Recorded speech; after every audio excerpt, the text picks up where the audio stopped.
come dice Montemagno, live. Non devi No, nominare esatto. il nome di Montemagno in Esatto, vano. anche perché lui fa delle dirette, noi al Lui è un momento figo, non facciamo delle allucinante. dirette noi. Comunque, buongiorno, bentornati. Vai con la sigla. No, No, niente sigla oggi. no, ma no! Si vede che non lo proviamo, No. Ciao a tutti e benvenuti, bentornati, grazie per essere ancora qua con noi alla rubrica settimanale Mo Io Lo So, sponsorizzata da Moio Lab. E Yeah. per chi ancora non l'avesse capito alla 7ª puntata, Mo Io Lo So vuol dire adesso lo so, Però è non Mo l'avevamo mai Io. spiegata questa cosa qua. Io cosa ci Vabbè, sono ma qua a fare? sono colti e perspicaci i nostri seguitori. Seguitori si dice? È un nuovo che diamo Alla Crusca? che però abbiamo appena scoperto che non inserisce dal 1000 passa e le parole No, nel esatto, non vocabolario. inserisco. Vabbè, insomma, non c'entra niente. Questo grazie a Montemagno, grazie Montemagno, Esatto. sei un figo, ti adoro. E Allora, volevo fare una piccola parentesi. vai, parentesi. No, sì, nel senso che allora, l'argomento di settimana scorsa è stato un pochettino, come dire, piccante, e in privato ci sono arrivati un po' di messaggi privati, appunto. Anche delle candidature, la nuova scuola, cioè no, si sono candidati per, come si dice? Ricerca e sviluppo. Ricerca e sviluppo, vabbè.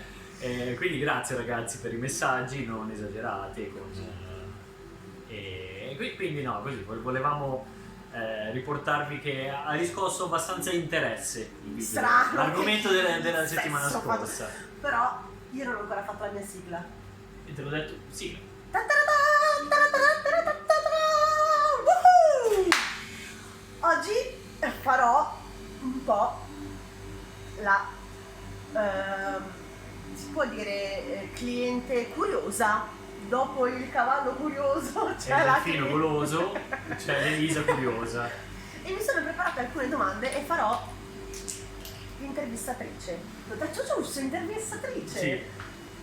Tra l'altro lei volevo fare l'interprete da piccola, però non l'ho c'è fatto. bisogno che dici a tutti che non so neanche l'inglese. No, l'interprete che facevi fatica a dire interprete. Vabbè, nel senso, però Interprete. è diventata un'ottima... Assaggiatrice di Esatto. crepe. Buongiorno. Comunque, buongiorno signor Moio, sono qui come portavoce. Li guardiamo in camera o guardiamo? Tu devi guardare in camera, ok. perché io ti faccio le domande e il tuo profilo non è per niente da camera, quindi guarda in camera. Allora, sono qui a nome di... Mi scusi, può fare il serio? Sono delle domande serie che i nostri followers ci hanno fatto e io sono qui per dar voce a loro, perché bisogna dare voce a chi non ha voce. Questa è una pubblicità di qualcosa? Madonna Vabbè. mia, che brutta roba questa. Scusate veramente. Fermate il video, no? Basta. No. Grazie, ciao. Allora, salve, lei è un gelataio, giusto? Anche. Anche, benissimo. Le volevo chiedere, quali tipi di lavorazione ci sono all'interno della gelateria, nel senso, nel laboratorio della gelateria?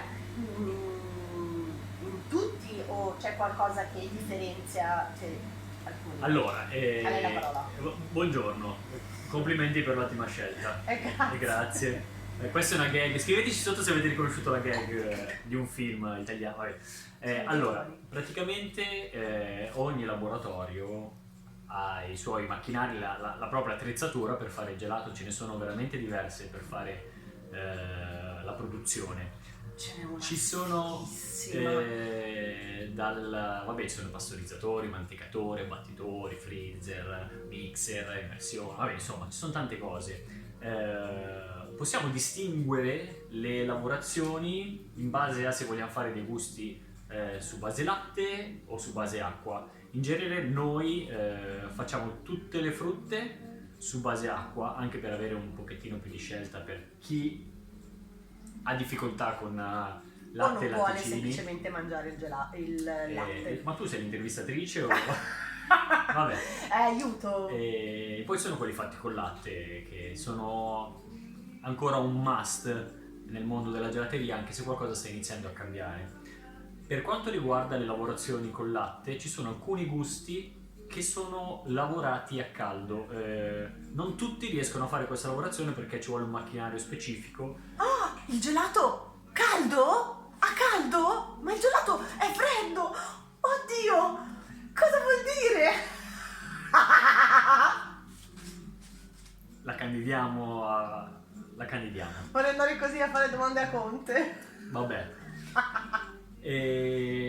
Quindi la lavorazione a caldo si fa con alcuni gusti, per esempio con la nocciola, con i cioccolati, col pistacchio, e si va a fare una produzione a caldo, appunto. Praticamente si porta la miscela degli ingredienti a circa 85 gradi. Questo per far sì che il sapore dei gusti della pasta della nocciola, cioè della pasta pistacchio, del cacao che si va a mettere sulla base bianca, vengano esaltati ancora di più dal caldo, e quindi al palato stimolano molto di più le papille gustative e fanno esaltare le proprietà organolettiche. Sapevi già? Sono preparata. Dei vari ingredienti, delle varie materie prime, in questo caso nocciola, pistacchio, i cioccolati, eccetera eccetera. E Dovremmo prendere un microfono? sì, perché mi fa male questo fatto qui. Allora, ok. bravo, grazie. E vabbè, poi le frutte, naturalmente, noi usiamo frutta, acqua e zucchero principalmente per fare i gelati alla frutta, che possono essere definiti appunto sorbetti perché non hanno il latte. Però devi dirlo che li lasciamo in infusione. Assolutamente sì. Per Vabbè, favore. se svegliamo tutto poi si apre una gelateria non vengono più da noi. Comunque sì, le frutte, in genere per esempio per la fragola mettiamo acqua, fragole e zucchero nella brocca, poi la copriamo, la mettiamo nel frigo e la facciamo stare un po' di tempo, non diciamo quanto tempo, per far sì che tutti i sapori, tutta l'aroma della fragola Venga rilasciata. esatto, venga rilasciato. Si amalgami tutto bene. E dopodiché lo mixiamo e quindi fa risaltare ancora meglio il sapore. Per esempio per i limoni noi facciamo l'estratto, estraiamo con l'estrattore limoni, insomma facciamo questi tipi di lavorazioni qui per cercare di mantenere i prodotti più genuini possibile, senza usare polverine e cose. Di ai tuoi amici chi è che pulisce l'anguria. Di. Quando facciamo la granita all'anguria è tra le più richieste, tra le più fresche e buone, perché d'estate comunque l'anguria è anche lì un must, però per pulire l'anguria sono milioni di semini, ogni anguria pesa E chi è che 10, tira via? 12 kg di anguria. Sì, però poi non dice che non si sa come mezza anguria sparisce. E controllo qualità. Assolutamente. Allora, vorrei chiederle, visto che in vetrina, nelle gelaterie, si vede scritto e si sente la parola IGP, DOP o chilometro zero, che cosa vuol dire? Alcuni mi hanno chiesto, chilometro zero vuol dire che dietro avete le mucche? No, non abbiamo le mucche in gelateria, però per esempio noi Passano qualche vacca. sì, qualche vacca passa ogni tanto da qui, però per esempio noi usiamo il latte della centrale del latte di Cesena, essendo qua a Milano Marittima, che è il prodotto più vicino a noi e quindi può essere considerato chilometro zero, mentre per quanto riguarda l'IGP e il DOP sono delle certificazioni che vengono date ai prodotti d'eccellenza italiani, le materie prime italiane. Minchia, come al pistacchio, Il pistacchio di Bronte DOP, la nocciola IGP Piemonte, e questo certifica la qualità e la provenienza del prodotto. Noi, vabbè, poi se volete vi facciamo vedere non fai vedere non si fa niente, vedere niente, ma non ho capito però io. se una gelateria lo scrive è perché realmente usa quei prodotti, altrimenti Minchia, no, ti taglia la gola, non mi ricordo come si chiama il termine, però non è legale, cioè stai vendendo qualcosa, stai dicendo di vendere qualcosa che in realtà non è una truffa. Harvey! Quindi anche lì informatevi bene sulle materie prime che usa la vostra gelateria di fiducia. Non c'è una domanda qui, ma mi è venuta in mente a me. Dica, intervistatrice. Che macchine si usano in gelateria per fare il gelato? Allora, si usano i mantecatori. Ok, Allora, alla prossima puntata. Ah, ok. Ciao.